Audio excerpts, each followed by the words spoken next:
सबकी जानकारी में है ही कि 17 तारीख से हमारा राष्ट्रीय अधिवेशन 2 दिवसीय राष्ट्रीय अधिवेशन शुरू हो रहा है। उससे जुड़े हुए एक बहुत ही अहम प्रेस वार्ता हमारे वरिष्ठ नेता रविशंकर प्रसाद जी करेंगे। मेरा रवि जी से आग्रह है कि अपना संबोधन प्रारंभ करें।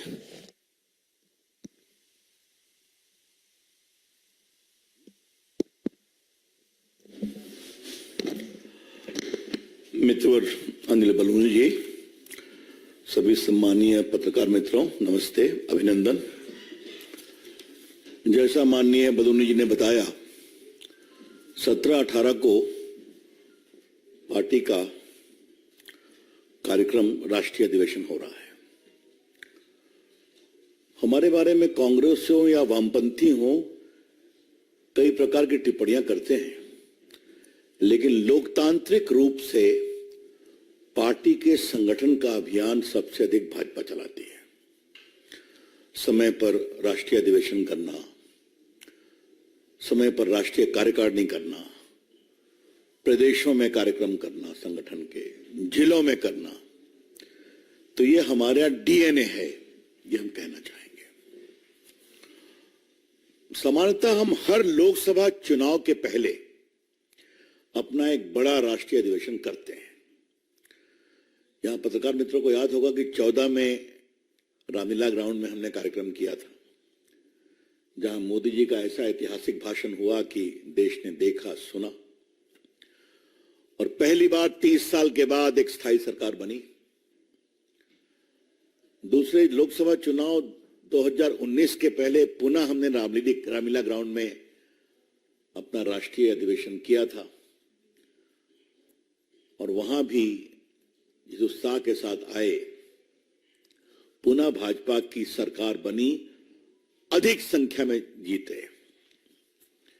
इस बार अपना लक्ष्य प्रधानमंत्री जी ने 370 का सेट किया है, और लोकसभा में एनडीए 400 के पार। तो उस महान आह्वान को फलीभूत करने के लिए 17-18 को यह अपना राष्ट्रीय अधिवेशन भारत मंडपम में दिल्ली में होगा। इसमें कुल 11,500 डेलीगेट्स भाग लेंगे। The numbers of delegates who will be participating in the All India Conference would be around 11,500. इसमें सभी राष्ट्रीय पदाधिकारी, सभी केंद्रीय मंत्री, स्वाभाविक है प्रधानमंत्री रहेंगे,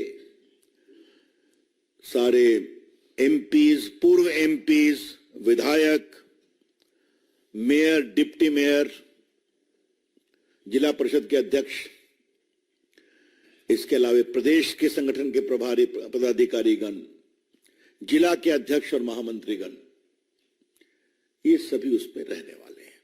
जो संगठन के विस्तारक हैं बड़े, वो भी उसमें रहने वाले हैं।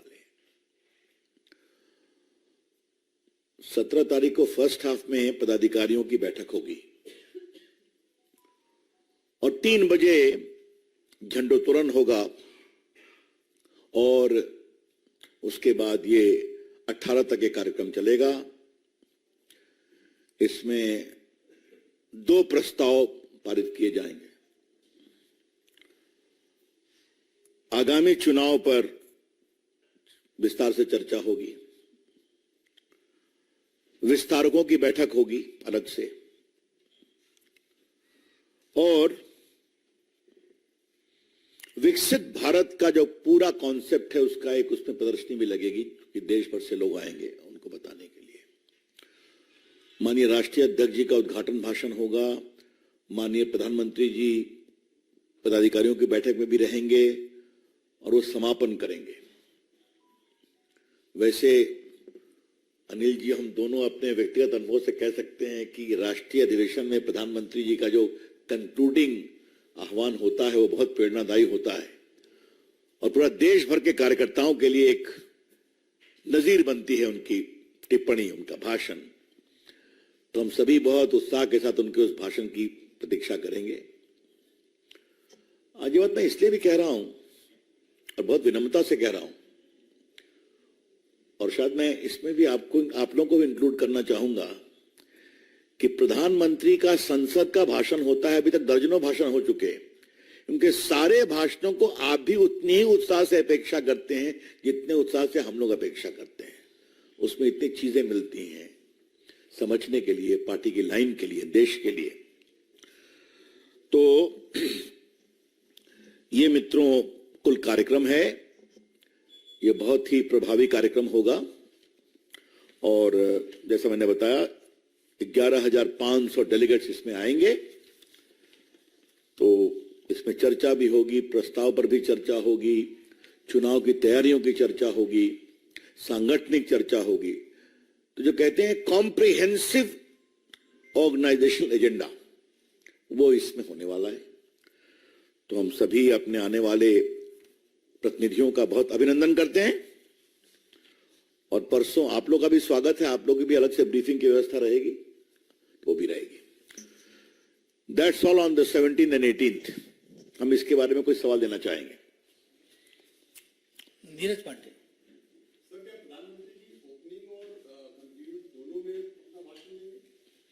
अब ऐसा है, वो तो बहुत तय करते, उद्घाटन तो राष्ट्रीय अध्यक्ष नड्डा जी के द्वारा होता है, आप तो जानते ही हैं। आमोद जी,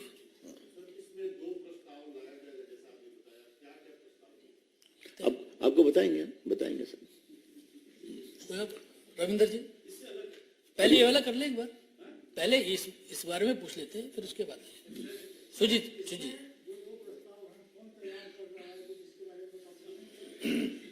आपसे भी वार्ता करूंगा, अवसर आएगा तो। हाँ विनीत।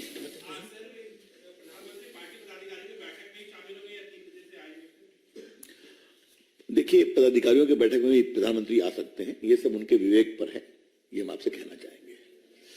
रविकांत, आप पूछना चाह रहे थे? अच्छा रविंदर जी, आप इसी बारे में? नहीं भाई, अभी नहीं हुआ है। आप लोगों का इसी बारे में पूछिए। हिमांशु रवि जी, क्या राम मंदिर को लेकर भी प्रस्ताव आएगा और बाकी प्रस्ताव? आपका कोई सवाल है क्या? नहीं, अलग नहीं, पहले इस बारे में कोई आपका, इस बारे में ठीक है। रविंदर जी पूछिए। रवि जी बैठे, दो सवाल। एक है कि चुनावी बॉन्ड को लेकर सुप्रीम कोर्ट ने जो फैसला लिया है, आपके उस कानून को ही असंवैधानिक करार दिया है, और जो भी आरोप लगाया है कांग्रेस की तरफ से राजनीतिक घूस लेकर बीजेपी इस बॉन्ड को लेकर आई, पहला सवाल। और दूसरा है कि एक वीडियो वायरल हुआ है, इसी बारे में एक एक करके पूछिए ना, पहले इसके बोले जी। मुझे लगता है कि इस पर काफी मित्रों का सवाल होगा, तो मैं पार्टी की ओर से एक आरंभिक टिप्पणी करता हूं, क्योंकि औपचारिक टिप्पणी इस पूरे जजमेंट को पढ़ने के बाद बताई जाएगी। Since the judgment is of a constitution bench running into hundreds of pages, it requires a comprehensive study and thereafter a structured reply. तो ये आपसे हम बहुत विनम्रता से कहना चाहेंगे कि जो सुप्रीम कोर्ट के संवैधानिक पीठ का ये फैसला है, अतः पार्टी की ओर से और संभवतः सरकार की ओर से आवश्यकता पड़ेगी तो इसका सुविचारित टिप्पणी की जाएगी। आज जब मैं पार्टी के राष्ट्रीय मंच पर बैठा हूं तो कुछ बातें हम कहना चाहते हैं। ये निर्णय एक बहुत ही प्रामाणिक उद्देश्य के लिए लाया गया था। This decision was undertaken for a very laudable objective to bring in transparency in electoral funding. चुनाव में पारदर्शिता हो फंडिंग में, इसके लिए लाया गया था। चुनाव में कैश का प्रभाव कम हो, उसके लिए भी लाया गया था।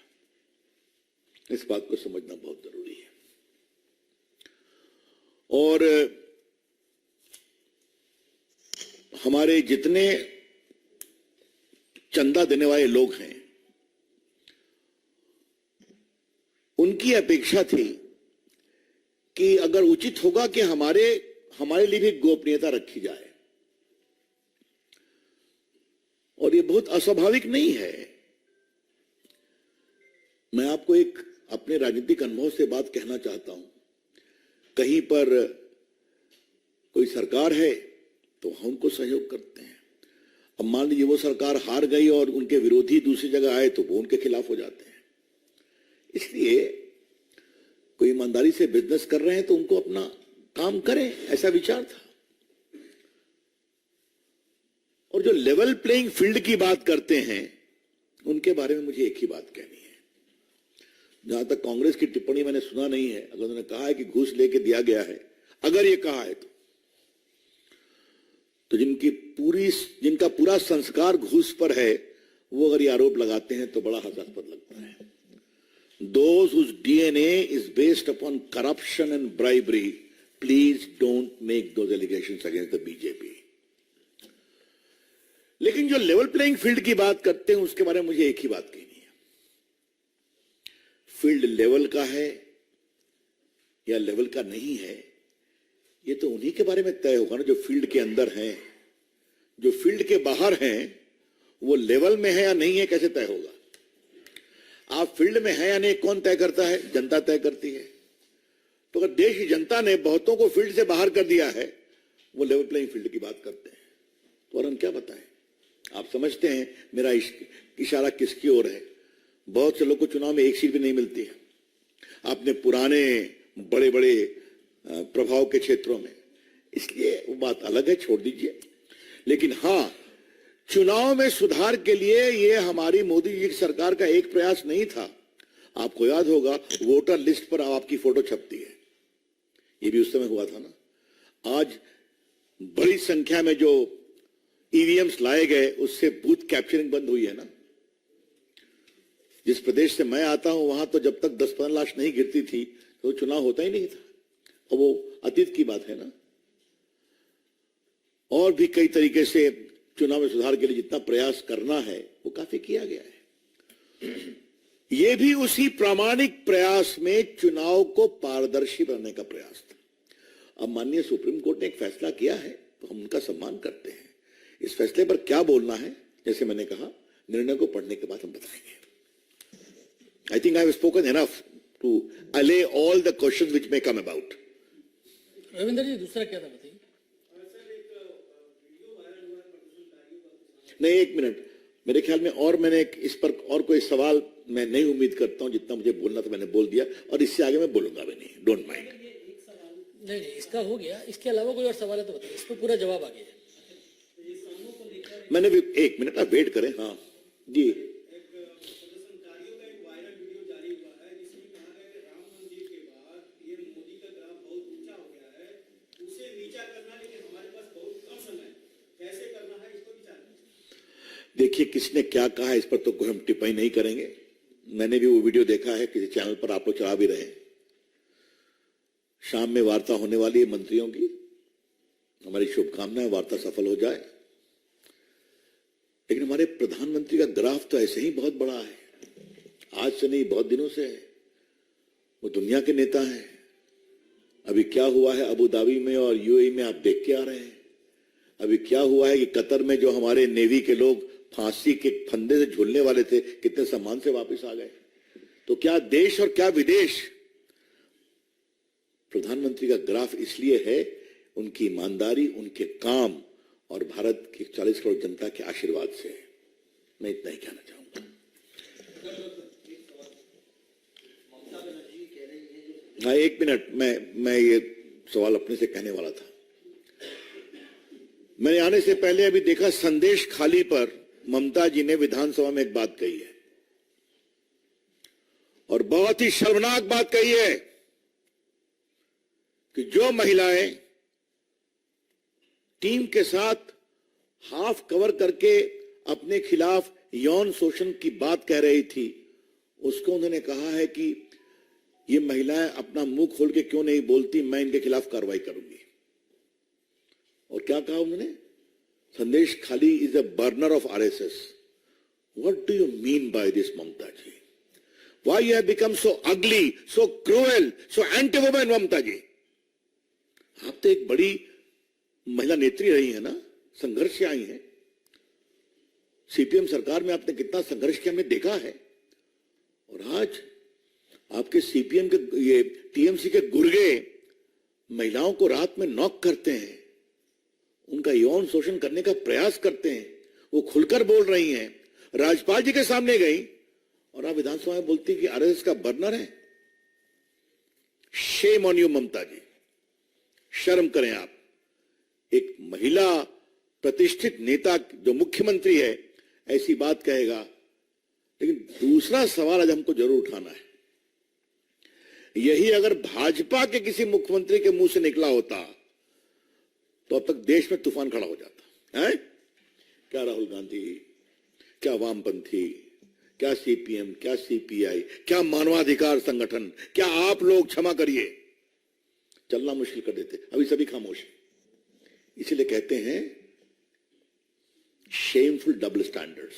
तो खैर इससे वही एक्सपोज होंगे। आज हम बहुत पीड़ित हैं और पार्टी की ओर से ममता जी के इस बिल्कुल शर्मनाक और गैर जिम्मेदाराना वक्तव्य की भर्त्सना करते हैं। नरेश जी, आपका सवाल है? मेरा एक सवाल ये था कि जो समूह बॉर्डर पर किसान आंदोलन चल रहा है, पंजाब सरकार ने कहा है कि वहां पर ड्रोन का इस्तेमाल ना करें पंजाब की धरती। ये एक सरिये ढांचे पर अब पंजाब के मुख्यमंत्री क्या क्या करते हैं छोड़ दीजिए ना, वो तो हम टीवी पर देखते ही हैं रोज है। ये बहुत संवेदनशील विषय है, हमारे मंत्रीगण बात कर रहे हैं, छोड़ दीजिए। लेकिन इतना हम जरूर कहना चाहेंगे कि नरेंद्र मोदी जी की सरकार के लिए, किसानों के लिए कितने बड़े काम किए हैं, आज हम एक बार राष्ट्रीय मंच से जरूर इसको दोहरा देना चाहेंगे कि 23-24 में जो बजट एलोकेशन किसानों के लिए है वो 5.26 टाइम्स अधिक है 13-14 के बजट में। आज दिसंबर पीएम प्रधानमंत्री किसान सम्मान निधि 2018 में 6,000 रुपया शुरू हुआ, अब तक हमने 11 करोड़ किसानों को 2.81 लाख करोड़ रुपया सीधा उनके अकाउंट में भेजा है। और जहां तक एमएसपी का सवाल है तो क्या खरीफ, रबी, कमर्शियल क्रॉप, इन सब पर 50% रिटर्न के साथ ये चीज दी जा रही है। और आपको हम जरूर एक बात, खाली 2 आंकड़े देना चाहेंगे। पैडी पर एमएसपी 13-14 में मनमोहन सिंह की सरकार 1310 रुपया था, अभी वो बढ़कर 2,183 रुपये है 23-24 में। वीट, गेहूं, वो 13-14 में 1,400 रुपये था, 23-24 में बढ़कर 2,275 है। और मतलब राइस पर 67% वृद्धि हुई और गेहूं पर 62.5% वृद्धि हुई। बाकी हमने कितना प्रोक्योरमेंट किया, कितना बजट बढ़ाया, ये सारी बातें, कितना फसल क्रॉप इंश्योरेंस में दिया, ये सब छोड़ दीजिए। तो नरेंद्र मोदी जी की सरकार किसानों के विकास के लिए समर्पित है, सदैव कार्य करेगी। और एमएसपी में कांग्रेस की तुलना में, और कांग्रेस के और उनके नेता राहुल गांधी के बहुत सारे बयान गैर जिम्मेदाराना है। अगर खाली हम उनके रिकॉर्ड दिखा दें कि उनके राज्य मंत्री ने, किसी ने कैसे कहा था स्वामीनाथन की रिपोर्ट पर, it is not feasible, it will create havoc for the economy, ये सब आप लोगों के सामने है। Any other question?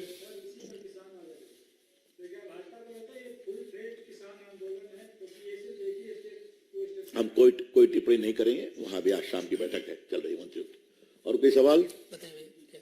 सर, मैं आयुष कुमार पावर कॉरिडोर से। सर, मैं पूछ रहा था कोई नेशनल डेटा पॉइंट है कि 2014 से लेके आज 2024 तक एक एवरेज फार्मर की इनकम का कितना इंक्रीज हुआ?